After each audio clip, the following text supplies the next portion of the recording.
Biasanya kita hanya mendengar Maluku itu sebagai pusatnya rempah-rempah. Tetapi itu kan hanya berhenti dalam tingkatan yang terendah karena mereka pun tidak pernah tahu Maluku itu di mana, seperti apa kondisi geografisnya, seperti apa itu rempah-rempah. Maka kita kemas sebuah running resource mengenai jejak rempah yang ada di gugusan pulau di Maluku ini, yaitu di Saparua.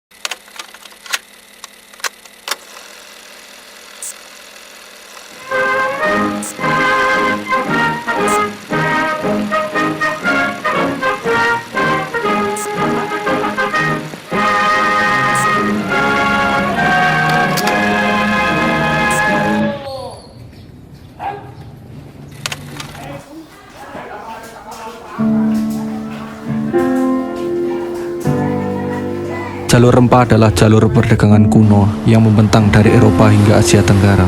Jalur ini muncul seiring semerbak harum pala dan cengkeh sebagai komoditas utama. Hingga abad ke-16, tempat-tempat itu menjelma menjadi kota pelabuhan. Sebut saja Hitu, Ternate, Makassar, Banten, dan Malaka. Tak mengherankan jika bangsa Eropa kemudian tertarik menguasainya. Portugis, Spanyol, Inggris, dan Belanda saling berebut kuasa atas rempah.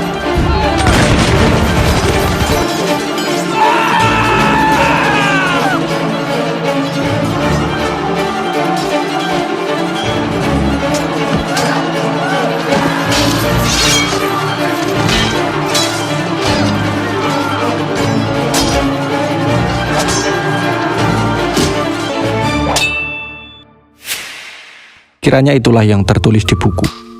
Tapi, benarkah jalur itu nyata?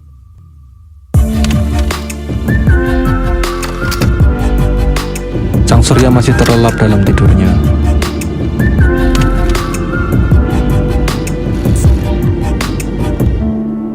Perjalanan kali ini, kumulai dengan menyusuri awan dan derasnya badai lautan.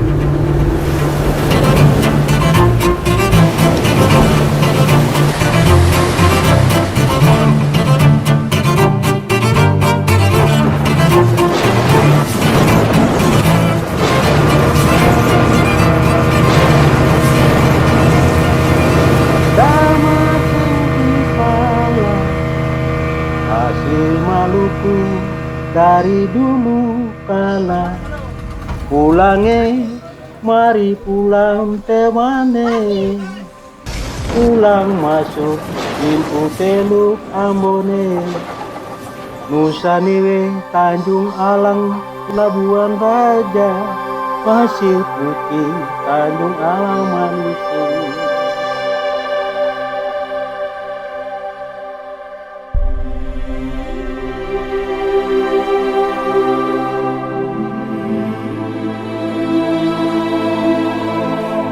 Kulangkahkan kaki di bumi Saparua, mencari jejak peradaban rempah.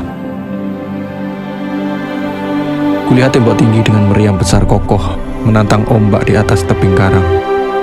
Kujumpai hal baru dan suasana baru. Mereka yang bekerja di ladang dan di laut. Mereka yang tinggal berdekatan dengan meriam dan tembok-tembok besar. Siapakah mereka? Dan kenapa mereka di sana?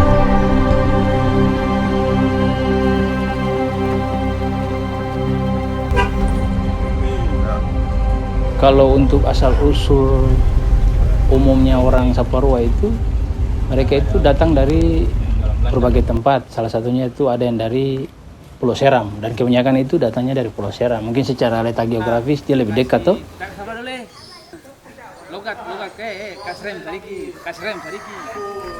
Kita itu dalam satu desa itu ada beberapa marga. Nah, beberapa marga itu mereka bergabung dalam satu yang disebut kelompok Soa. Nah, nanti dalam kelompok Soa itu ada ketua-ketuanya yang diangkat secara musyawarah mufakat dalam kelompok Soa itu toh. Kemudian ada juga yang disebut dengan orang-orang yang marga mata rumah perintah yang khusus untuk sebagai perintah atau sebagai pimpinan. Ada juga yang disebut kapitan, orang-orang yang memang khusus di bidang untuk perang. Dia punya skillnya untuk perang. Tapi itu besi dari sini. Ini saya ini keturunannya. Keturunan masih keturunan di sini. Keturunan tapi itu besi saya. Generasi berapa? Sudah banyak generasi.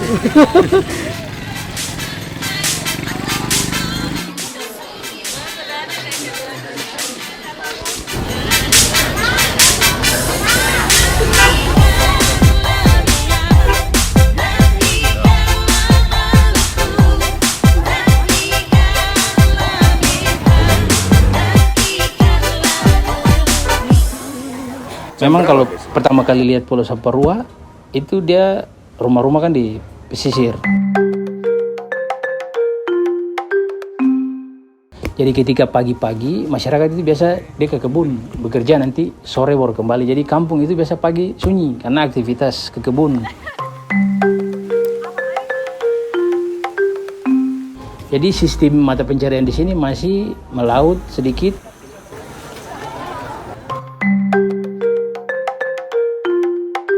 Dan juga berkebun.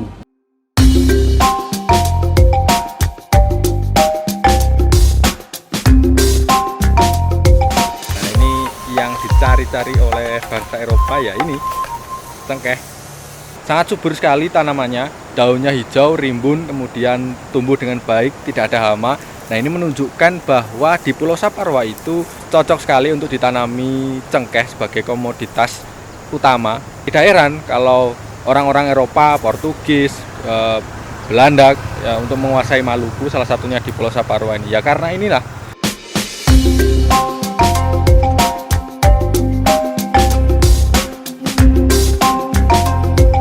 Kita berada di tengah-tengah kebun rempah yang ada di Negeri Boy, Saparua. Di sini ada 3 komoditas utama dari rempah, yaitu pala, cengkih, dan kenari.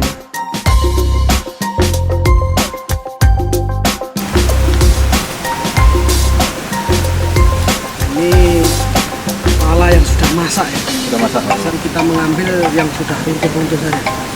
Di sini ada tradisi ya dari pala, cengkih, dan kenari. Jadi yang punya ya tetap ambilnya di pohon aja. Tapi yang di tanah itu yang tidak punya pohon bisa ambil yang sudah jatuh. Karena itu juga menghidupkan orang. Buah pala. Buah pala sendiri itu terdiri dari 3 bagian. Yang pertama adalah kulitnya yang berwarna hijau ini, seperti ini. Nah, di sini terdapat 2 bagian lagi, yaitu bunga pala yang berwarna coklat ini. Kemudian di dalamnya ada bijinya. Makanya ada beberapa yang diolah menjadi manisan, ya, sirup ini karena memang rasanya enak aja. Kalau satu pohon bisa 20 kilo kering, 20 kilo kering. Kering? Iya, kering tuh. Iya, iya. Aduh, Keras, biji keras. Kalau kita lihat di Mesir itu kan ada pengawetan mayat. Di dunia itu tidak ada namanya cengkeh ditemukan yang lain. Ya di sini berarti sejak sebelum itu sudah ada perdagangan. Disitulah terjadi namanya silang budaya. Artinya hal-hal yang berkaitan dengan budaya Eropa itu menyebar ke seluruh dunia. Nah, ini titik penting dari jalur rempah.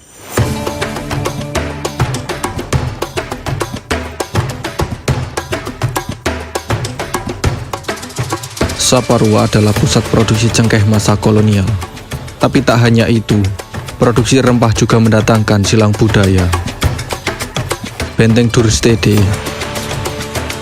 Delft, dan Hollandia menjadi bukti penguasaan rempah pulau ini. Kenapa benteng ini dipilih di sini? Ini kenapa? Terus fungsi benteng itu apa?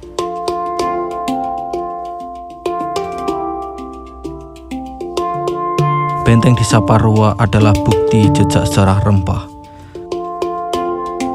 Secara geohistoris, penempatan benteng itu menyesuaikan arus lalu lintas transportasi rempah.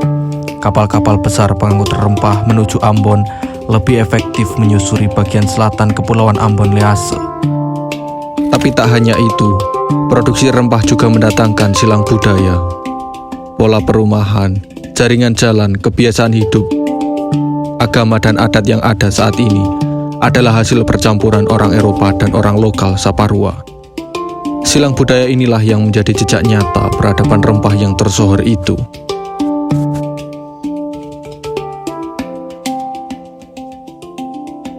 Saya kira itu penting sekali. Nah, ini sering lupa guru menyampaikan bahwa penting adanya rempah itu, tanaman endemik dari Maluku ini termasuk di Saparua ini mempunyai andil besar dalam kemajuan peradaban dunia.